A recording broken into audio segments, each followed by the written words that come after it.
Assalamu alaikum wa rahmatullahi wa barakatuh. Wa alaykum salam wa rahmatullahi wa barakatuh. Ustaz, Naam, je suis venu vous demander une situation. bismillah.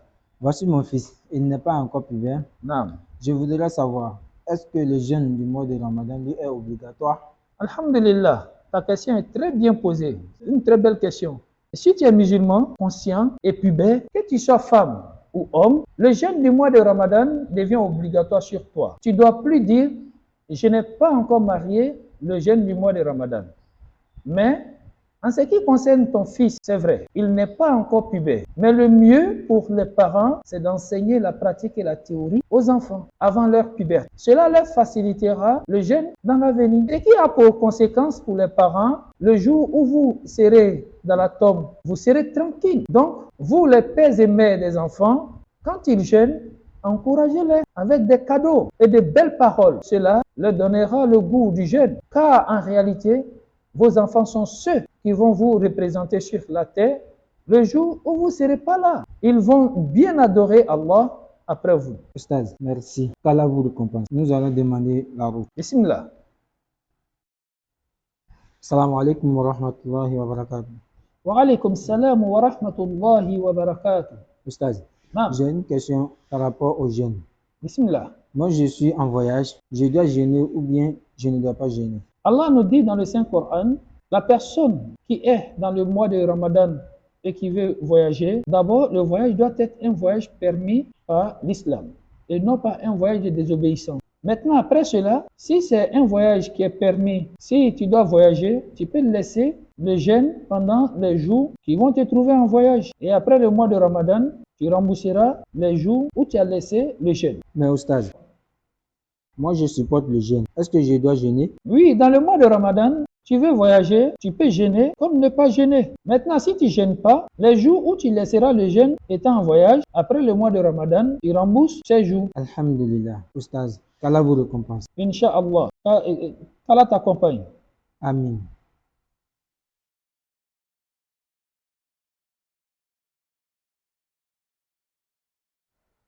Assalamu alaikum wa rahmatullah.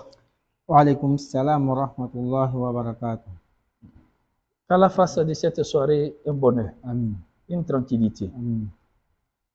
Ah, Imam, nouvelle du soir. Naam.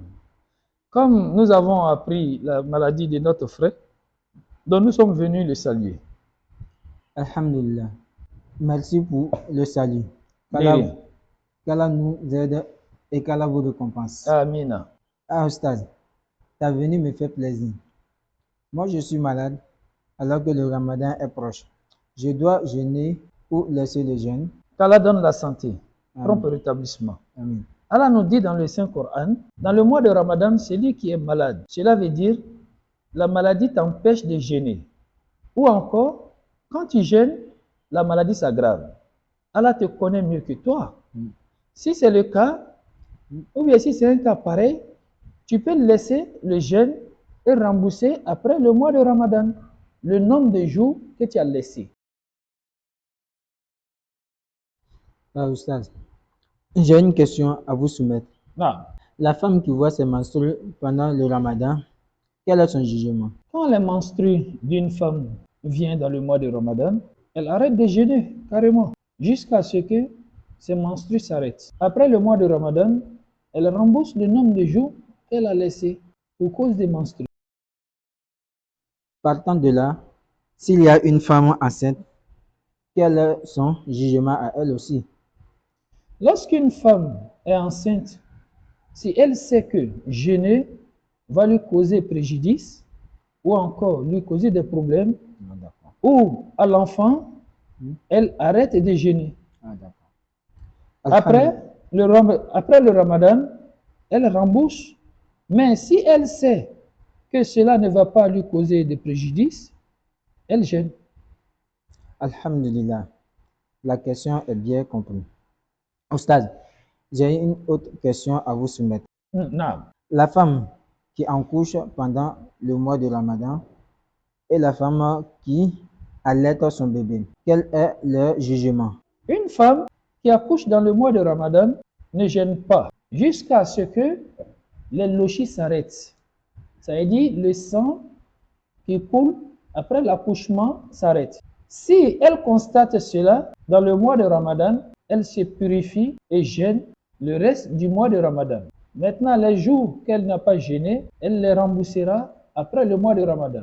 Si cela ne touchera pas à sa santé. Une femme qui allait dans le mois de Ramadan, si elle sait qu'elle n'aura pas de problème et qu'elle aura assez de lait pour nourrir l'enfant, elle peut jeûner. Dans le cas contraire, elle arrête de jeûner et remboursera le nombre de jours qu'elle a laissé dans le mois de Ramadan après le mois de Ramadan. Ah, d'accord. La question est bien comprise. Inch'Allah. On remarque que tes questions sont nombreuses. C'est très bien. Dans la religion, Allah nous dit, dans le Saint-Coran, et je cite, Fas'alu ahla dhikri in kuntum la ta'lamun. Ce qui signifie, demandez aux savants, aux érudits, lorsque vous ne savez pas. C'est un bon comportement que tout le monde doit adopter. Qu'Allah nous aide, nous protège. Ustaz, merci beaucoup. Assalamu alaikum wa rahmatullahi wa barakatuh.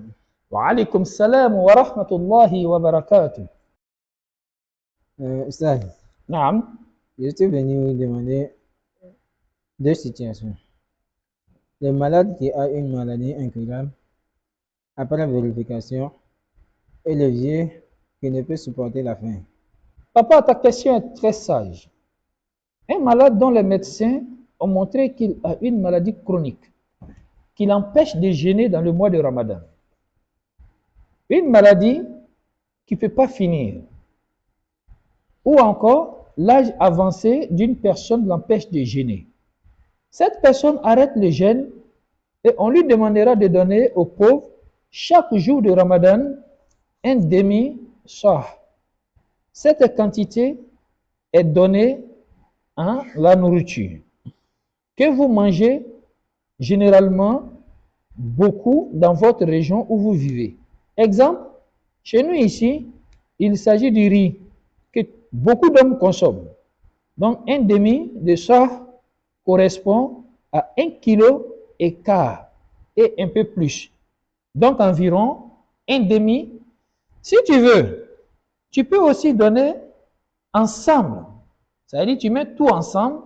Cela fait 45 kg pour tout le mois de Ramadan. Donc, c'est ça.